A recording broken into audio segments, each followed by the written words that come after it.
Hello friends, today in this video we will discuss about optimization techniques.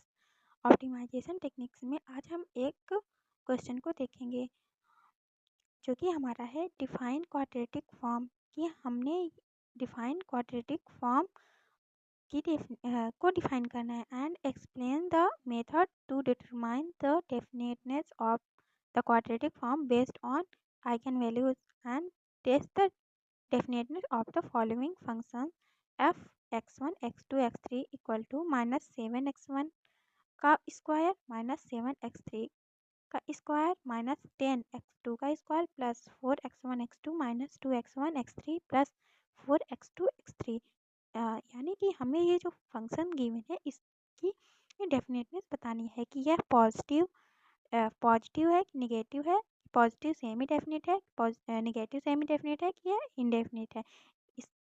इसके लिए हमें इसके डेफिनेटनेस को चेक करना है ना। सबसे पहले हमने क्या गिवन है कि डिफाइन क्वाड्रेटिक फंक्शन की हमने क्वाड्रेटिक फॉर्म को डिफाइन करना है। तो सबसे पहले हम देख लेते हैं कि क्वाड्रेटिक फॉर्म एक्चुअल में होता क्या है। तो कंसीडर द फंक्शन कि हमने कंसीडर कर लिया एक function F of X equal to Q11 x1 का स्क्वायर प्लस Q22 x2 का square plus dot dot dot plus n Qnn xn का स्क्वायर। बेसिकली ये हमारा क्या है, एक तरह से कह सकते हैं कि ये मैट्रिक्स फॉर्म है। जैसे कि हम मैट्रिक्स में हमारा होता है 11 फिर 12 फिर 23 20 23 24 एक्स ऑन सो ऑन, ऐसे हमारा यहाँ पर n तक है। तो हमने n तक यहाँ पर डिफाइन कर लिया। इज कॉल्ड क्वाड्रेटिक फॉर्म कि ये जो हमारा फंक्शन है ये इसको हम क्वाड्रेटिक फॉर्म कह सकते हैं on quadratic function in an variable कि एन वेरिएबल के अंडर में हमारा ये जो फंक्शन है ये एक तरह से क्वाड्रेटिक फॉर्म में रिप्रेजेंट किया गया है। Now we express the given quadratic form into, जो हमारा ये क्वाड्रेटिक फॉर्म जो हमने यहाँ पर लिखा है अभी, इसको हम कैसे एक्सप्रेस कर सकते हैं कि इसको हम F of X equal to transpose of X A X के फॉर्म में लिख सकते हैं। Where A equal to N cross N symmetric matrix, जहाँ पर हमारा जो ए है वो एन क्रॉस एन यानी कि एक तरह से स्क्वायर मैट्रिक्स, हमारा जो ए है वो हमारा स्क्वायर मैट्रिक्स होगा कि एन क्रॉस एन यानी उसका रो एंड कॉलम दोनों बराबर होंगे ना। यहाँ पर अब एक्स क्या है, एक्स देखते हैं कि ये हमारा 1 क्रॉस n वेक्टर है। नाउ ट्रांसपोज ऑफ एक्स हमारा है ट्रांसपोज ऑफ एक्स वेक्टर का। नाउ अब हम देखेंगे for matrix A, for matrix A के लिए क्या क्या कंडीशंस हो सकती हैं। नाउ हमारा ए आई जे आई इक्वल टू, जब आई इक्वल टू जे होगा तब हमारा ए आई जे होगा सिंपली, एंड हमारा जब I is not equal to जे के होगा तब हमारा जो ए आई जे होगा वो हमारा हाफ हो जाएगा यानी बटे में 2 हो जाएगा। आई होप आपको यहाँ तक क्लियर होगा ना। अब हम देखेंगे कि नेक्स्ट हमारा क्या था। नेक्स्ट हमारा जो कह रहा था कि determine the definiteness of the quadratic form based on the eigen values test. तो आइगन वैल्यू टेस्ट के थ्रू हम देखेंगे कि जो गिवन अगर फंक्शन होगा तो उसको हम कैसे चेक करेंगे थ्रू आइगन वैल्यूज टेस्ट के कि वो पॉजिटिव डेफिनेट है कि पॉजिटिव सेमी डेफिनेट है कि नेगेटिव डेफिनेट है, नेगेटिव सेमी डेफिनेट है और इनडेफिनेट है। ये सारा हम आइगन वैल्यू के थ्रू कैसे से चेक करेंगे। आइए तो हम देखते हैं कि semi matrix A is real symmetric matrix in transpose of X A X, thus all its eigenvalues lambda are real. जो हमारा एक मैट्रिक्स होएगा उसके सारे जो लैम्डा की वैल्यू होंगे वो सारे रियल होंगे। Then transpose of X A X is, जो हमारा जो ये होगा form transpose of X A X, तो वो देखते हैं कि हमारा ये positive definite and negative definite आउंस ऑन कब होगा। देन हमारा पॉजिटिव डेफिनेट यह तब होगा जब if all lambda I is greater than 0, कि जब हमारे लैम्डा आई की वैल्यू सारी की सारी इज़ ग्रेटर देन 0 यानी 0 से बड़ी होंगी तो वह हमारा पॉजिटिव डेफिनेट होगा। एंड पॉजिटिव सेमी डेफिनेट हमारा कब होगा, जब हमारा जब हमारा सारे लैम्डा आई की वैल्यू इज ग्रेटर देन 0 होगा और and at least is greater than or equal to 0 होगा and at least 1 lambda I equal to 0, कि एक कम से कम एक लैम्डा की वैल्यू 0 होगी, तब वहाँ पर हमारा क्या होगा, पॉजिटिव सेमी डेफिनिट। नाउ अब हम देखेंगे कि नेगेटिव डेफिनिट कब होएगा। तो नेगेटिव डेफिनिट हमारा तब होगा जब all lambda I is less then 0, यानी कि लैम्डा आई की सभी लैम्डा आई की वैल्यू 0 से कम होगी, तब हम कहेंगे कि वो हमारा नेगेटिव डेफिनिट है। ना हम देखेंगे कि नेगेटिव सेमी डेफिनिट कब कहेंगे। नेगेटिव सेमी डेफिनिट तब कहेंगे जब lambda I is less than or equal to 0 के होगा and at least 1 lambda I equal to 0। यहाँ पर भी सेम बेसिकली वही है कि एक लैम्डा की वैल्यू 0 से लेस देन होनी चाहिए एंड एक लैम्डा की वैल्यू एक 0 की इक्वल होनी चाहिए, तब हम वहाँ पर कह देंगे कि ये हमारा नेगेटिव सेमी डेफिनिट है। ना अब हम एन डेफिनिट कब कहेंगे, जब if A has both positive and negative eigen value, जब हमारा ए के पास दोनों वैल्यूज़ होंगी पॉजिटिव एंड नेगेटिव, तब हम कह देंगे कि ये एन डेफिनिट है। आई होप आपको आइगन वैल्यू टेस्ट के थ्रू हम कैसे डिफाइन करेंगे ये आपको समझ में आ गया होगा। नाउ अब हम देखते हैं कि गिवन जो हमारा फंक्शन दिया हुआ है क्वेश्चंस में, अब हम उसको कैसे चेक कर सकते हैं कि ये हमारा कौन सा डेफिनेट है। तो नाउ अब हम देखते हैं कि उसको हम कैसे चेक करते हैं। यहाँ पर देखो, आप ये तो आइगन वैल्यू टेस्ट के थ्रू चेक कर सकते हो, या तो सिंपली आप डिटर्मिनेंट निकाल कर भी चेक कर सकते हो ना। तो हमने ऊपर देखा कि आइगन वैल्यू के थ्रू हम कैसे टेस्ट करके निकाल सकते हैं। आइए हम इसमें इस फंक्शन के थ्रू हम देखते हैं कि डिटर्मिनेंट के थ्रू हम इसको कैसे डिफाइन कर सकते हैं कि हमारा पॉजिटिव है, नेगेटिव है एंड इनडेफिनिट है। तो आइए हम देखते हैं। सबसे पहले हम D1, D2 and D3 find out करेंगे। तो D1 के लिए हमारा जो ए की वैल्यू है ना, जो हमारा मैट्रिक्स ए हम फाइंड आउट करेंगे। अब यहाँ पर बेसिकली हमने क्या करना है, देखो ये जो गिवन फंक्शन है इसमें हमने ए फाइंड आउट करना है, जो कि हमारा सबसे पहले इस फॉर्म में हमें लिखना है कि transpose of X A x, इस फॉर्म में हमें लिखना है।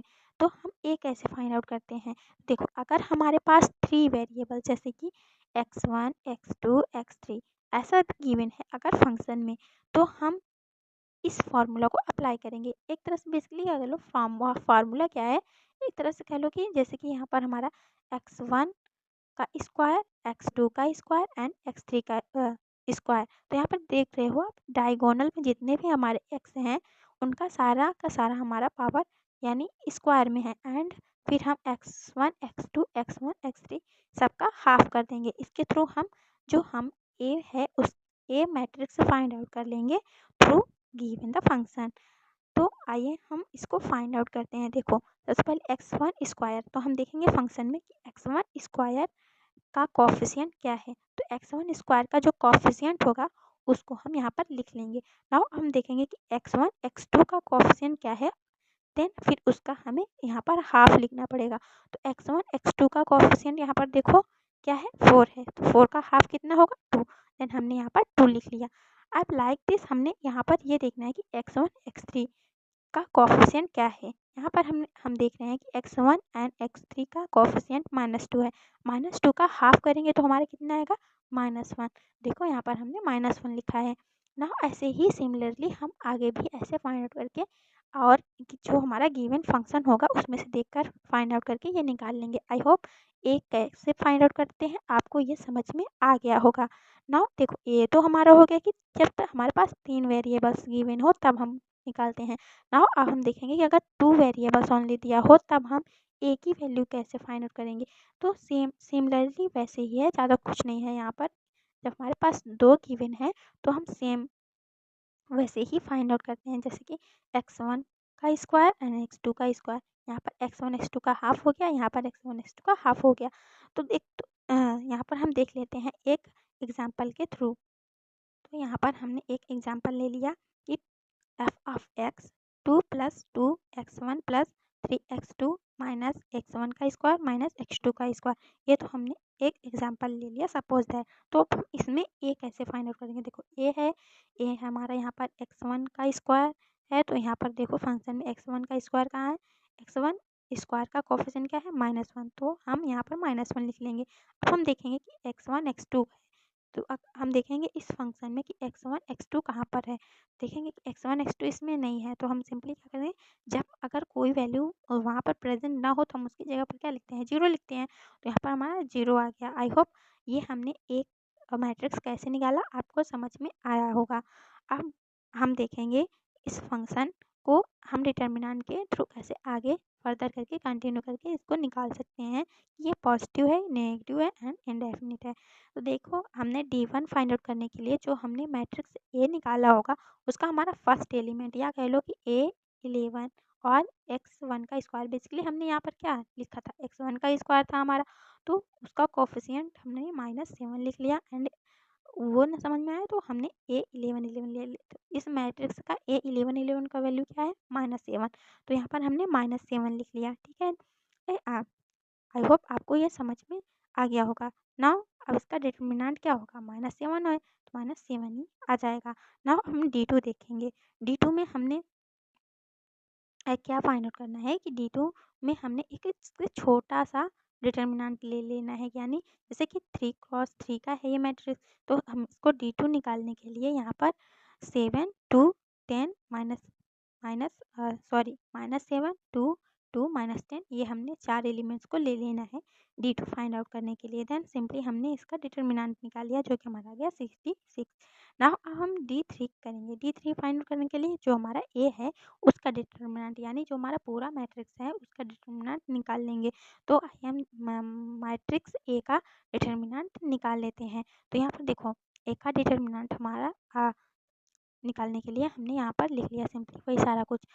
तो आपको डिटर्मिनेंट, आई होप आपको डिटर्मिनेंट निकालना आता होगा, क्योंकि ये बेसिकली ये सारे छोटी क्लासों में हमें सिखाया गया है। 11 12 में हमें ये अच्छी तरह से सिखाया गया है। नाउ अब हम देखेंगे, कंपेयर करेंगे कि D1 D2 D3 की वैल्यू क्या आई है।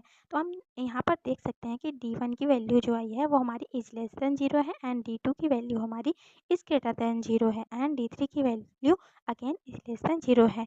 तो हम कंडीशन में इनको देखेंगे कि हमारा ये D1 जब हमारा D1 D2 एंड D3 जब हमारा D1 की वैल्यू इज लेस देन 0 होती है एंड D2 की वैल्यू इज ग्रेटर देन 0 होती है एंड D3 की वैल्यू इज लेस देन 0 होती है, तो हम कहते हैं कि हमारा नेगेटिव डेफिनेट है।